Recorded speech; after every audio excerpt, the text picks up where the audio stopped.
भैया हम अपने बच्चों को पढ़ाने में करोड़ों रुपया खर्च करते हैं, उसके बाद ये पेपर लीक कर देते हैं।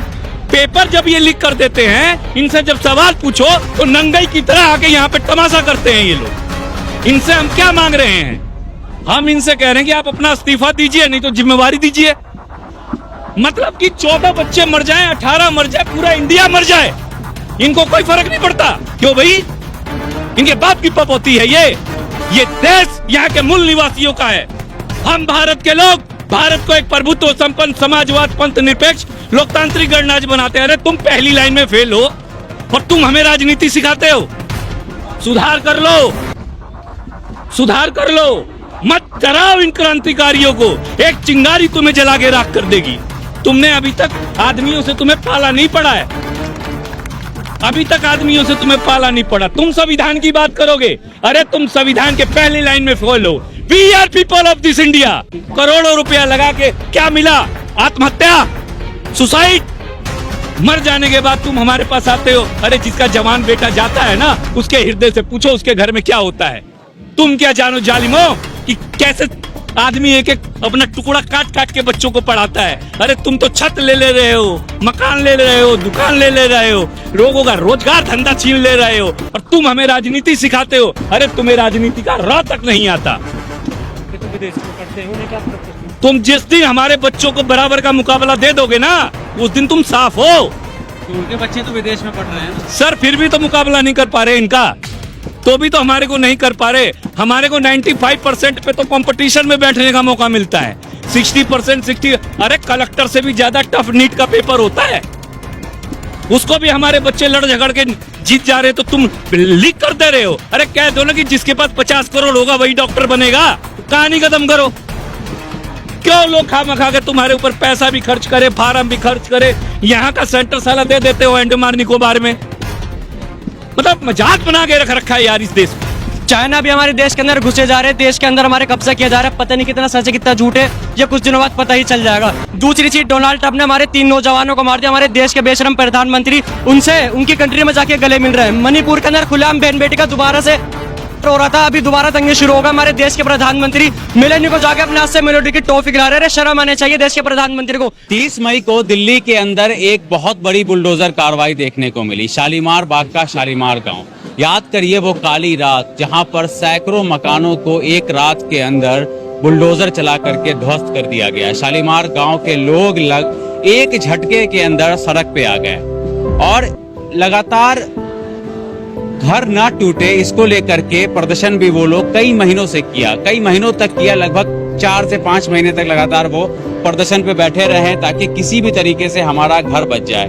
पासवान जी, अगर आप हमारे चैनल को फॉलो कर रहे होंगे तो इनको आप जरूर जानते होंगे।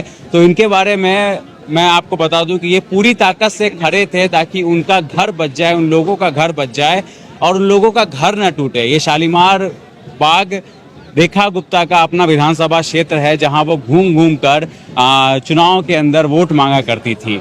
लेकिन आज वहां पर आप जाएंगे तो वहां पर मैदान बना दिया गया है, सैकड़ों मकान के ऊपर बुलडोजर चला दिया गया है। पासवान जी लगातार आवाज उठाएं, इनको कई बार पुलिस हिरासत में भी ले गई, पकड़ के भी रखा, डिटेन भी किया, लेकिन फिर भी इनकी आवाज नहीं दबी। सर पासवान जी, ये बताइए कि घर तो आप नहीं बचा सके, टूट गया, बुलडोजर चल गया। आज आप कांग्रेस जनता पार्टी के प्रोटेस्ट में यहाँ पर आप किसको बचाने गए? भाई देश चलता है बुद्धि से, और ये बुद्धि के चोर है। ये जो गवर्नमेंट है ये बुद्धि का चोर है। इनके बच्चे शिक्षा में पहुंच नहीं पा रहे हैं, इसको बेच दे रहे हैं। अब है क्या कि आप समझिए ये क्यों बिक रहा है, ये बार बार पेपर क्यों लीक हो रहा है, उसका मूल तत्वों पे जाइएगा तो इन्होंने सोचा कि लक्ष्मी से हर चीज को खरीद सकते हैं। अब ये बार बार ये लोग धूर्त लोग पेपर लीक करते हैं। अब इनकी धूर्तताई पकड़ी जाती है क्योंकि हमारे बच्चे बहुत फास्ट, क्योंकि हम लोग स्ट्रगल वाले लोग हैं ना साहब। हमारे तो अंगूठा कट जाता है फिर भी लड़ जाते हैं। हम तो अल्लाह उदल के खानदान के हैं, हम तो मूल निवासी हैं साहब। ये धूर्त लोगों ने कब्जा कर लिया शिक्षा पे, कब्जा कर लिया मकानों पे, कब्जा कर लिया जल पे, कब्जा कर लिया प्राकृतिक संसाधनों पे, और अब हमारे को ये गुलाम बना रहे हैं। गुलाम करके एक्चुअली क्या है कि राज करता है आदमी बुद्धिमानी से, बुद्धिमत्ता से। ये बुद्धि को खरीद लेना चाहते हैं, ये चमक धमक ये सारी चीजें दिखा के। लेकिन हम लोग स्ट्रगल वाले लोग हैं, फिर पहुंच जाते हैं। हम लोग क्यों पढ़ रहे हैं, किस लिए पढ़ रहे हैं? इसलिए पढ़ रहे हैं कि हमारे बच्चों का भविष्य सुधरे। मैं अगर आज यहाँ आया हूं जंतर मंतर पे, इसलिए नहीं आया हूं कि मैं मीडिया में आऊं, मैं इसलिए आया हूं कि मेरे बच्चों जो बच्चे हैं उनको रोजगार मिले, उनको शिक्षा मिले। भैया हम अपने बच्चों को पढ़ाने में करोड़ों रुपया खर्च करते हैं, उसके बाद ये पेपर लीक कर देते हैं। पेपर जब ये लीक कर देते हैं, इनसे जब सवाल पूछो तो नंगाई की तरह आके यहाँ पे तमाशा करते हैं ये लोग। इनसे हम क्या मांग रहे हैं? हम इनसे कह रहे हैं कि आप अपना इस्तीफा दीजिए, नहीं तो जिम्मेवारी दीजिए। मतलब कि 14 बच्चे मर जाएं, 18 मर जाए, पूरा इंडिया मर जाए, इनको कोई फर्क नहीं पड़ता। क्यों भाई? इनके बाप की पपौती है ये देश यहाँ के मूल निवासियों का है। हम भारत के लोग भारत को एक प्रभुत्व संपन्न समाजवाद पंथ निरपेक्ष लोकतांत्रिक गणराज्य बनाते हैं। अरे तुम पहली लाइन में फेल हो और तुम हमें राजनीति सिखाते हो। सुधार कर लो, सुधार कर लो, मत कराओ इन क्रांतिकारियों को। एक चिंगारी तुम्हें जला के राख कर देगी। तुमने अभी तक आदमियों से तुम्हें पाला नहीं पड़ा है, अभी तक आदमियों से तुम्हें पाला नहीं पड़ा। तुम संविधान की बात करोगे, अरे तुम संविधान के पहली लाइन में फेल हो। We are people of this India, हम राजा हैं, तुम गुलाम हो। हमारे वोटों से जीत के हमें आंख दिखाते हो, शर्म नहीं आती तुम्हें? तुम मरो जाके कहीं तुम। हम तुमसे क्या मांग रहे हैं? बच्चे क्या मांग रहे हैं? करोड़ों रुपया लगा के क्या मिला? आत्महत्या, सुसाइड। मर जाने के बाद तुम हमारे पास आते हो। अरे जिसका जवान बेटा जाता है ना, उसके हृदय से पूछो उसके घर में क्या होता है। तुम क्या जानो जालिमो कि कैसे आदमी एक एक अपना टुकड़ा काट काट के बच्चों को पढ़ाता है। अरे तुम तो छत ले रहे हो, मकान ले रहे हो, दुकान ले रहे हो, लोगों का रोजगार धंधा छीन ले रहे हो, और तुम हमें राजनीति सिखाते हो। अरे तुम्हें राजनीति का र तक नहीं आता। तो विदेश में पढ़ते हैं, उन्हें क्या फर्क पड़ता है? तुम जिस दिन हमारे बच्चों को बराबर का मुकाबला दे दोगे ना, उस दिन तुम साफ हो। तो उनके बच्चे तो विदेश में पढ़ रहे हैं ना सर, फिर भी तो मुकाबला नहीं कर पा रहे इनका, तो भी तो हमारे को नहीं कर पा रहे। हमारे को 95% पे तो कंपटीशन में बैठने का मौका मिलता है। 60%, अरे कलेक्टर से भी ज्यादा टफ नीट का पेपर होता है, उसको भी हमारे बच्चे लड़ झगड़ के जीत जा रहे, तो तुम लीक कर दे रहे हो। अरे कह दो ना कि जिसके पास 50 करोड़ होगा वही डॉक्टर बनेगा। कहानी खत्म करो। क्यों लोग खा के तुम्हारे ऊपर पैसा भी खर्च करे, फार्म भी खर्च करे, यहाँ का सेंटर साला दे देते हो अंडमान निकोबार में।